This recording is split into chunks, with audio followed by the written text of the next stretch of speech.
What's going on, guys, and welcome back to another episode of my Next Gen Career Mode. This is episode number 21. We start today's episode off by seeing that the board have finally given us our league objective. They want us to qualify for the Champions League, which, let's be honest, we did last year, so it's totally doable, but even so, I would have preferred a little bit easier for us, because they've given us some unbelievable aims this year. You know, qualifying for the semi-finals of the Champions League is obviously the standout one, but anyway, we put in a new bid for Wolfschied here of Bayer Leverkusen. As you can see, we're putting in really small bids, really low bids, and the reason being is because we have to, we really do. We can't afford to pay the bids and the premiums that these clubs want. Now, last year, of course, we had the same problem. We didn't have a big budget. We couldn't afford these big name players. We had to sort of scrounge around a little bit, sign some loan players, sign some free agents, and hope for the best. And unfortunately, the same is going to happen this year as well, because we just don't have the money. I was really hopeful that this year we'd be given a bigger budget, maybe like 20 to 25 million.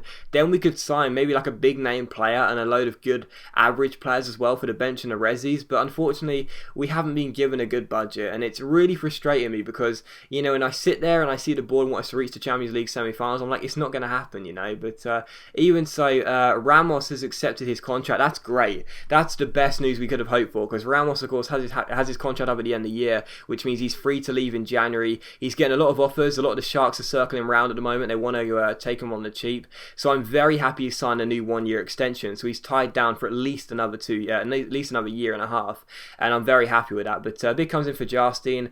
We say to Cullen, give us 725 grand, but now Ramos is at the club. I don't think we need to look for a new striker, because we can keep him here, because the only reason I was going to sell him is because I didn't want to see him leave on a free in January. But now he's signed a new deal. I'm so goddamn happy. Seriously, that is like signing a new player for me right now, because that's a big deal for us, a big positive piece of news. But we offer Areola a deal on loan. We'd like to get hold of the young talented goalkeeper, absolute beast on Football Manager. But I'd like to get hold of him, mainly because Jarstein looks like he's on his way to FC Köln for 675 grand, and that'll mean we've got only one goalkeeper in the club, and that'll be Ter Stegen. So we need at least a backup goalkeeper. I like to have 3 goalkeepers, let alone 1. That would be terrible. But even so, we put in a new bid for Wolfschied, but he's so much better than £2.25 million, and I'm putting in these deals, and I'm just sure that you guys are going to be watching this video and like commenting and just being like, how can you be such a cheapskate? It's like that SpongeBob quote, Cheapy the Cheapskate. It's like I'm just putting in such low bids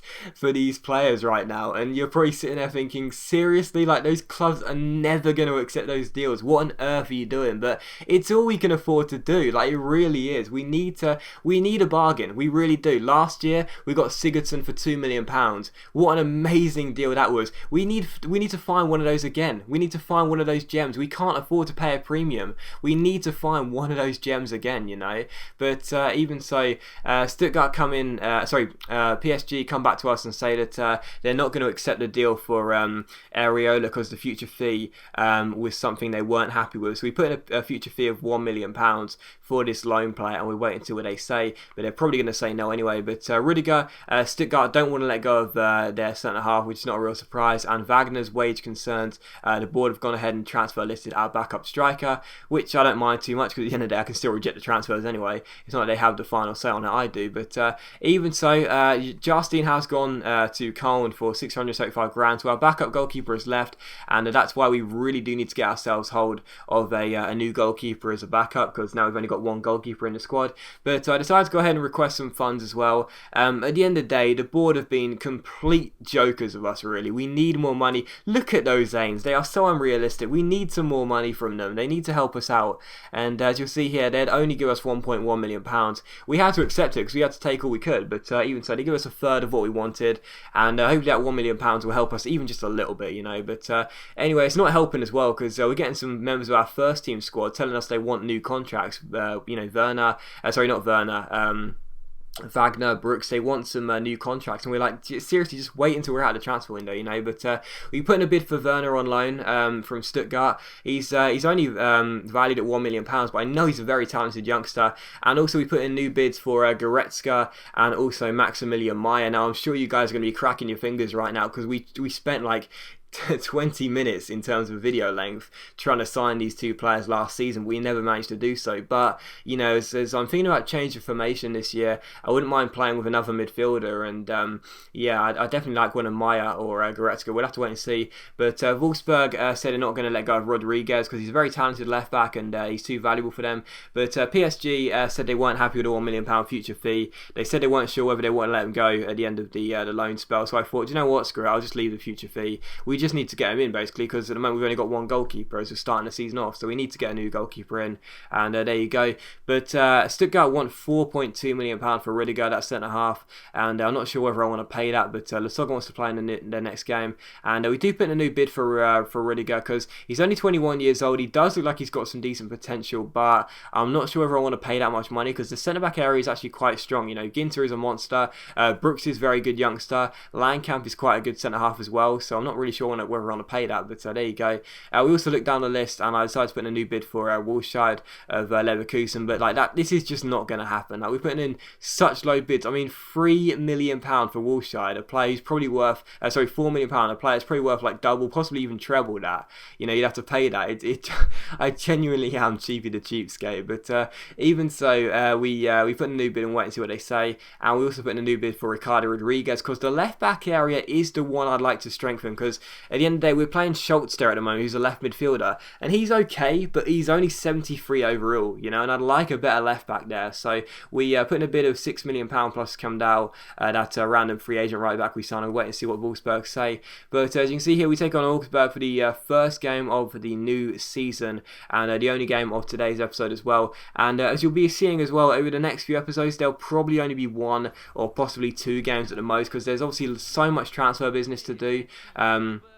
We have to think about that first, and I know in the last episode as well I put in the description there was only transfer business and no games. I am sorry for those of you that like games, but unfortunately as you saw there was like 19 to 20 minutes worth of transfer business. That's how crazy it is at the summer transfer window. But anyway, yeah, we take on Augsburg for the first game of the season here away from home, looking to get ourselves the first 3 points of the year as well, because of course we really do need to match at least one of our aims this year. If we can't reach the Champions League semi-finals, which we won't, we need to at least qualify for the Champions League and keep the board happy. So we wanted to get to a very good start. We had the first chance of the game as well in the 6th minute. Sigurdsson took aim from just outside the area, but the goalkeeper made a good save and it was still 0-0. But following that in the 16th minute here, Augsburg get on the ball, play it forward.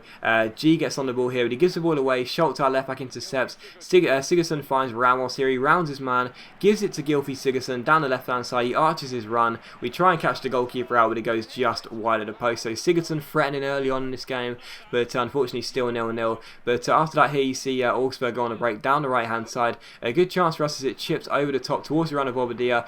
Brooks gets caught out, but thankfully for us, Ter Stegen making his debut here makes a very, very good save. So the goalkeeper on his debut makes a good save, and it's still 0-0. But in the 45th minute here you see Ramos go for the ball, but he's tackled. It's cleared away. William Carvalho wins the header. Sigurdsson strikes it, but the goalkeeper makes the save at the near post and keeps the score at 0-0. However, from the corner it is Gylfi Sigurdsson who sent us into the Champions League last year, who swings in the corner. It's towards John Anthony Brooks, and the American wins the header. It goes past the goalkeeper, and it's 1-0. So 45 minutes in, we do manage to take the lead. It's Brooks who gets the goal, and we go 1-0 up here, courtesy of the American centre half. And the 51st minute here, Augsburg had a free kick. It was crossed in by the number 4 towards the run of G, who crossed the ball in. Bobadilla wins it, but his shot is well saved by Ter Stegen, and it's still 1-0. So he was desperate to keep a clean sheet in this game. And in the 71st minute, he launched a throw out towards Ramos. Ramos gives it towards Hosagai. We go on a break down the right hand side. Herman gets onto it, and Herman, who did nothing last year since signing for £5 million,